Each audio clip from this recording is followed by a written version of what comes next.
BMS academy में आपका स्वागत है। हेलो फ्रेंड्स, ट्रिपल सी की सीरीज़ में आपका स्वागत है। मेरा नाम है वरिंदर सिंह। इस सेशन में हम बात करने वाले हैं कंप्यूटर के विकास के बारे में, कंप्यूटर के एवोल्यूशन के बारे में। सबसे पहले बात करते हैं कंप्यूटर का विकास किस प्रकार से हुआ। हम यहाँ पे बेसिकली कंप्यूटर जब विकसित हो रहा था तो कौन कौन सी डिवाइसेस उससे पहले विकसित हुई और कंप्यूटर तक हम कैसे पहुँचे उसकी जानकारी लेने वाले हैं। मैं आपको बता दूं, इसमें काफ़ी सारे क्वेश्चन पूछे जाते हैं एग्ज़ाम में और आपको यहाँ पे कुछ चीज़ों का ध्यान रखना है कि कौन सी सदी में आविष्कार हुआ, कौन सी मैकेनिकल डिवाइस है, कौन सी इलेक्ट्रॉनिक डिवाइस है, किस कार्य में आती थी। ये सब चीज़ों का आपको ध्यान रखना है।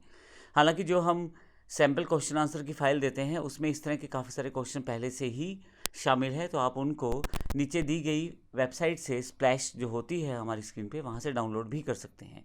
तो आइए शुरू करते हैं।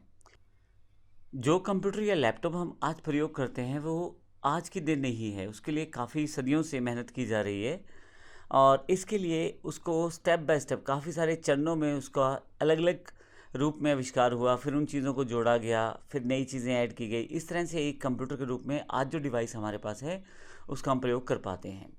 तो कंप्यूटर के विकास में सबसे इम्पोर्टेंट और पहला नाम एबेकस का है। यह कंप्यूटर के इतिहास का सबसे पुराना डिवाइस है। हालांकि ये बिल्कुल कंप्यूटर से मैच नहीं करता। यह एक मैकेनिकल डिवाइस होता है जिसमें एक तारों का फ्रेम होता है। इसे चाइना में 16वीं सदी में आविष्कृत किया गया था, यानी कि इसे बनाया गया था 16वीं सदी में चाइना में। अगर आप बच्चों के लिए एक स्लेट देखें तो उसमें तारों में बिट पिरोए रहते हैं, जो आजकल भी मार्केट में मिल जाती है। कुछ इसी तरह का यह डिवाइस था एबेकस, जिसमें बिट्स रहते थे, छोटी छोटी गोलियां रहती थी तारों में। आप एबेकस का प्रयोग कैलकुलेशन करने में कर सकते थे, जैसे जोड़ने में, घटाने में, गुना करने में। और ध्यान रखिएगा ये मैकेनिकल डिवाइस था, अर्थात इसमें कोई भी इलेक्ट्रॉनिक तार वगैरह लगाने की ज़रूरत नहीं थी। यह एक मैकेनिकल डिवाइस था जो आप नॉर्मल प्रयोग कर सकते थे बिना किसी बिजली के। इसके पश्चात जैसे अबेकस आविष्कृत हुआ, उसके पश्चात 1617 में एक नेफियर बोन ने अलग से डिवाइस बनाई। इसे नेफियर बोन्स भी कहा जाता है। इसका यूज़ भी एडिशन, सब्सट्रैक्शन, मल्टीप्लिकेशन, डिवीज़न इत्यादि के लिए किया जाता था। उसके नेक्स्ट पार्ट में जब 1620 में विलियम आर्टेड ने स्लाइड रूल को आविष्कृत किया। अब आप प्लस माइनस गुना भाग तो कर सकते थे, अब उसका एक नया पार्ट जोड़ा गया, वर्गमूल, यानी कि स्क्वायर रूट और लॉगरिथम। इसके अलावा ट्रिग्नोमेट्रिक फंक्शंस, इन सब के लिए आप स्लाइड रूल का प्रयोग कर सकते थे। विलियम आर्टेड ने 1620 में इसका आविष्कार किया था। अब ध्यान रखिएगा, आपसे अगर जो क्वेश्चन पूछा जाता है वो ये पूछा जाता है स्लाइड रूल में क्या क्या चीज़ें की जा सकती हैं। उसमें आपके पास ऑप्शंस दिए जाएंगे, आपको इन चीज़ों का ध्यान रखना है ट्रिपल सी का खासतौर से एग्ज़ाम देते समय। अगला हमारे पास है पास्कल कैलकुलेटर। ब्लेज पास्कल ने एक मैकेनिकल डिजिटल कैलकुलेटर का आविष्कार किया 1645 में। अब यह मैकेनिकल और डिजिटल प्रारूप था, अर्थात कुछ इसको बिजली चाहिए थी और कुछ यह मैकेनिकल डिवाइसेस के साथ मिलकर काम करता था। काम ये बेसिक ही कर पा रहा था, जैसे जोड़ना, घटाना, यानी कि एडिशन, सब्सट्रैक्शन इत्यादि। लेकिन मुख्य बात यह थी कि एक मैकेनिकल प्लस डिजिटल कैलकुलेटर था। इसके पश्चात एक मैकेनिकल कैलकुलेटर लाइबनिज ने आविष्कृत किया 1671 में, जिसका यूज़ फिर से एडिशन, सब्सट्रैक्शन, मल्टीप्लिकेशन, डिवीज़न के लिए किया था। लेकिन कहीं ना कहीं थोड़ा सा फास्ट था ये, और काम करने की गति इसमें बढ़ गई थी और काउंटिंग इत्यादि आप बड़ी फास्ट कर सकते थे इसमें। नेक्स्ट जो पार्ट है, Charles Babbage. Charles Babbage computer के पिता कहे जाते हैं। मैं आपको ये भी बता दूं कि कई बार ये क्वेश्चन कई एग्ज़ाम्स में और कई जगह पूछा जाता है। चार्ल्स बेबेज ने 1822 में जो मशीन बनाई थी उसे डिफरेंस इंजन कहते थे। अब बेबेज का कंप्यूटर के विकास में बहुत बड़ा योगदान है, तभी इन्हें कंप्यूटर का पिता कहा जाता है। आप विभिन्न बीजगणितीय वलनों का मान 20 दशमलव तक आसानी से ज्ञात कर सकते हैं और वो बिल्कुल एक्यूरेट, अर्थात यह मशीन जो आपकी कैलकुलेशन करती है वो 20 डेसिमल्स प्लेसेस तक कर सकती है और बिल्कुल सही कर सकती है। और इसकी एक प्रॉब्लम ये थी कि उस वक्त ये मशीन जो थी भाप से चलती थी, अर्थात इस बड़ा इंफ्रा, एक बड़ा प्रोसेस और एक भाप, यानी कि इसको चलाने के लिए आपको स्टीम की आवश्यकता होती थी। लेकिन उन दिनों में नॉर्मल व्यक्ति तो इसका प्रयोग बिल्कुल नहीं कर सकता था, क्योंकि साइज़ भी बड़ा और उसके लिए रिक्वायरमेंट्स भी ज़्यादा। लेकिन फिर भी कमर्शियल एरियाज़ में इसका यूज़ होना शुरू हो गया, जैसे डिपार्टमेंट, पोस्टेज डिपार्टमेंट है या रेलवे डिपार्टमेंट है, बीमा डिपार्टमेंट है, इन कमर्शियल एरियाज़ में इसका प्रयोग करना शुरू किया गया। इसके पश्चात एनालिटिकल इंजन का आविष्कार हुआ।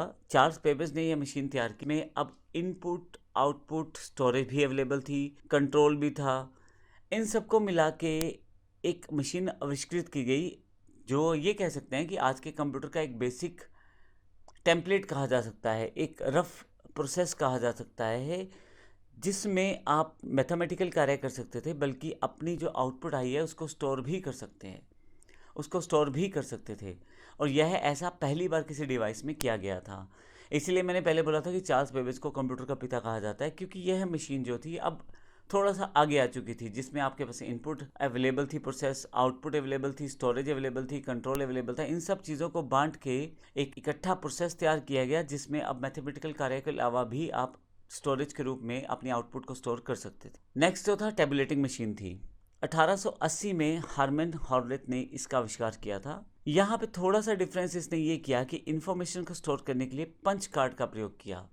यह एक पंच कार्ड होता है जिसमें छेद बन जाते थे। अब उन छेदों को पढ़ के ये डिसाइड किया जाता था कि इसमें डेटा क्या लिखा गया है। यह एक्चुअली एक मैकेनिकल टैबुलेटर पे आधारित था। इसमें आप इन्फॉर्मेशन या डेटा को स्टोर कर सकते थे और इवन सॉर्ट भी कर सकते थे।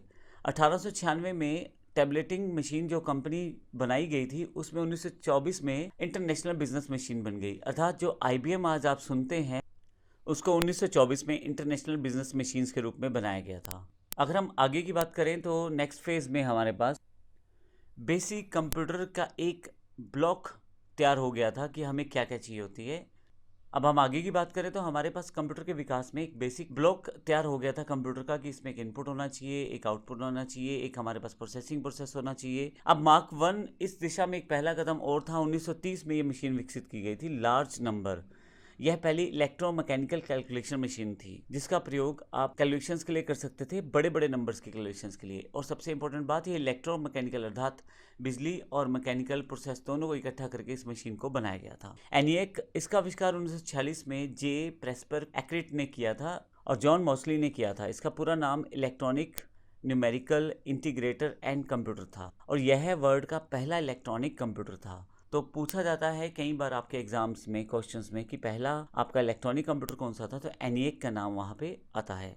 ध्यान रखिएगा 1946 में आविष्कृत किया गया था। इसके बाद EDSEC का नाम आता है। इसका आविष्कार 1949 में मॉरिस वाइक्स ने किया था। इसका पूरा नाम electronic delay storage automatic calculator था। जहाँ पे इलेक्ट्रॉनिक और मैकेनिकल फंक्शंस को यहाँ पे तवज्जो दी गई, वहीं पे साथ में स्टोरेज के लिए भी यहाँ पे स्पेसिफिक प्लेस सेटअप किया गया। अर्थात यहाँ पे अब इंफॉर्मेशनल प्रोसेस को आप स्टोर भी कर सकते थे। तो इसका अर्थ ये हुआ, जो कंप्यूटर हम आज की डेट में प्रयोग करते हैं वो काफ़ी सालों, काफ़ी सदियों, काफ़ी दशकों की मेहनत का आउटपुट है, जिसमें काफ़ी सारे इसमें फेसेस थे जिसको हमने इस पूरे कंप्यूटर के इवोल्यूशन या विकास में देखा है। तो अगले सेशन में हम बात करने वाले हैं कंप्यूटर की जनरेशन्स की। एग्जैक्टली कंप्यूटर का जो जनरेशन है वो कौन कौन सी आई, किस तरह से चली, इसके भी काफ़ी सारे क्वेश्चन एग्जाम से पूछे जाते हैं। नेक्स्ट स्टेप में हम इसको देखते हैं। धन्यवाद।